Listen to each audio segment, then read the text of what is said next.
Bonjour. Donc moi je vais compléter un petit peu la présentation de Catherine.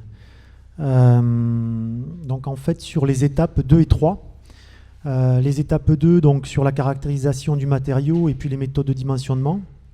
Et puis l'étape 3 pour l'essai de chargement sur un tronçon de Buseneuve et puis les essais de flexion 4 points. Donc comme vous l'a présenté Catherine, on s'est basé sur les normes BFUP, mais ces normes BFUP ne sont applicables qu'à un matériau coulé.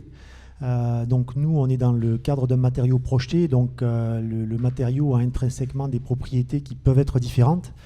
Donc on a cherché déjà à caractériser le matériau avec les essais dédiés au BFUP coulé. Donc on a obtenu une contrainte de traction limite d'élasticité qui était celle qu'on attendait, au-dessus de 6 MPa pour rentrer dans le cadre de l'utilisation des normes BFUP. On était à 7 MPa, donc sur la valeur caractéristique. Et puis en flexion de 3 points, on a obtenu aussi des résistances à la traction qui étaient relativement importantes. Donc qui était de l'ordre de 7,5 MPa et qui permettent de caractériser le comportement post-fissuration. On a aussi fait d'autres essais, plaques minces, etc. Donc je ne peux pas vous présenter tous ces essais aujourd'hui parce que ce serait trop long et puis ça n'aurait pas forcément d'intérêt. Mais ces essais-là, en fait, ces premiers essais nous ont aussi permis par la suite de faire une rétro-analyse pour voir que en fait, on pouvait obtenir une contrainte équivalente, ce qui est quand même beaucoup plus simple à caractériser quand on est sur chantier, plutôt que de faire des essais flexion de 3 points qui nécessitent derrière une analyse inverse ou de la flexion 4 points. Donc là, on a pu qualifier une contrainte élastique équivalente qui serait à qualifier en convenance, en épreuve de convenance, donc qui est de l'ordre de 21 MPa, 20,9 exactement, et puis aussi pour les contrôles d'exécution en phase de production.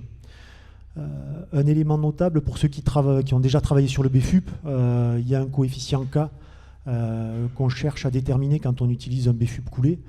Les orientations du coulage donnent une orientation des fibres particulière. Et l'orientation des fibres, c'est ce qui permet de reprendre la traction. Donc quand on n'a pas une orientation isotrope des fibres, il faut la qualifier. Nous, on n'est pas dans ce cas-là, puisqu'on vient toujours projeter, on est toujours perpendiculaire à la phase de projection. Du coup, les fibres sont préférentiellement orientées dans le sens de la paroi ou perpendiculairement au sens de projection. Et il y a peu de variabilité par rapport à ce phénomène.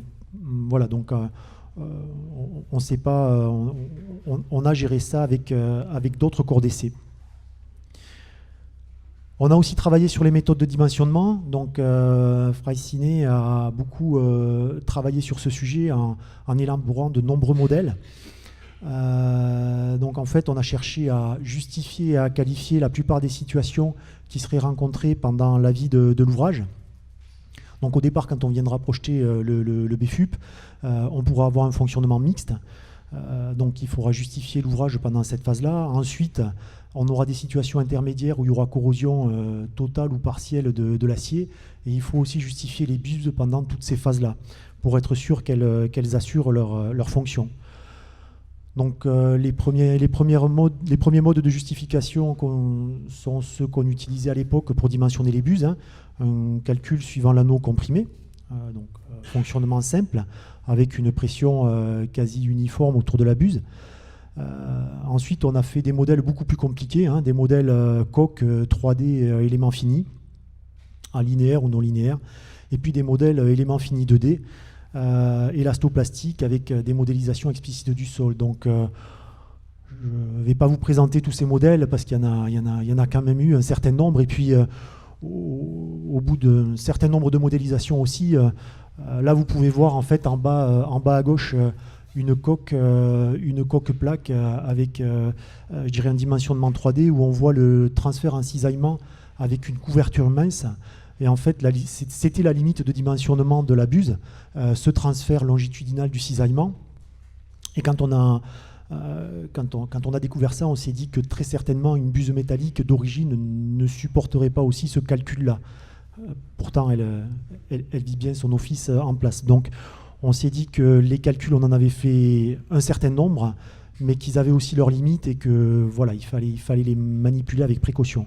Donc on s'est donné une certaine doctrine sur les projets qui seraient réalisés par la suite, et en particulier le fait que la buse ne soit pas déformée et qu'elle ait une couverture suffisante.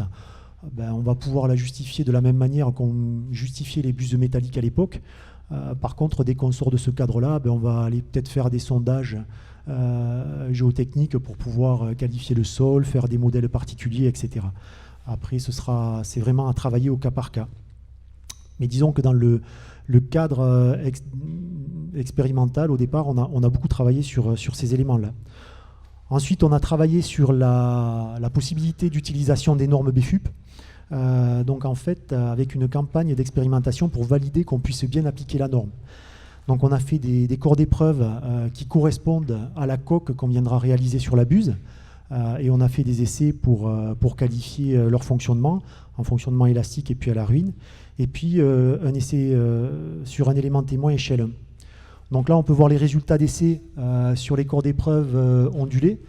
En fait, vous avez les courbes en bas, mais surtout, ce qu'on a cherché à faire, c'est à comparer le moment résistant de calcul qu'on avait. Donc, on avait un moment résistant ELU qui était supérieur à 4 méganewtons, et puis derrière, le calcul, pas le calcul, mais l'essai justement sur les corps d'épreuve, qui ont donné une résistance caractéristique qui était supérieure à 5.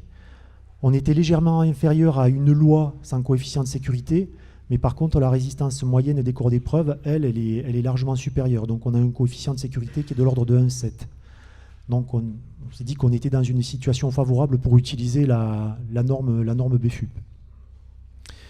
On a aussi validé le comportement global de la buse, donc avec un chargement à ruine. Donc là, on peut voir la buse une fois instrumentée, donc il y a pas mal d'instrumentation sur la buse, et puis 2 vérins de part et d'autre de la buse pour la mettre en compression.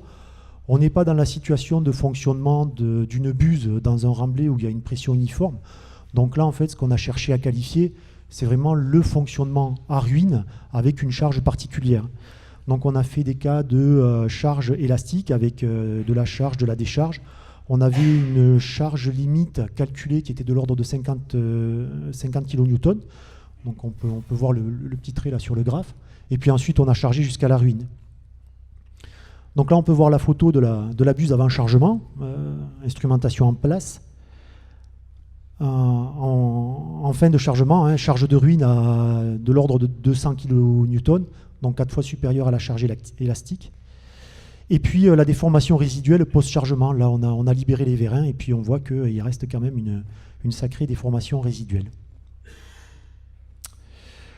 On a validé au cours de cet essai aussi le fonctionnement du matériau. Donc on ne voit pas très bien parce que c'est un petit peu clair, mais il y a des fissures, il y a une multifissuration du BFUP sur la zone sur laquelle on a appliqué les efforts.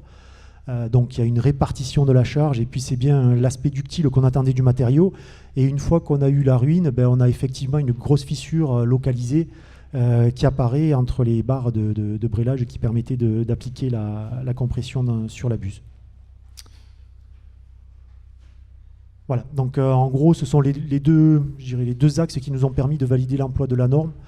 Il y a eu d'autres travaux de fait, mais le temps étant limité, on ne peut pas tout présenter.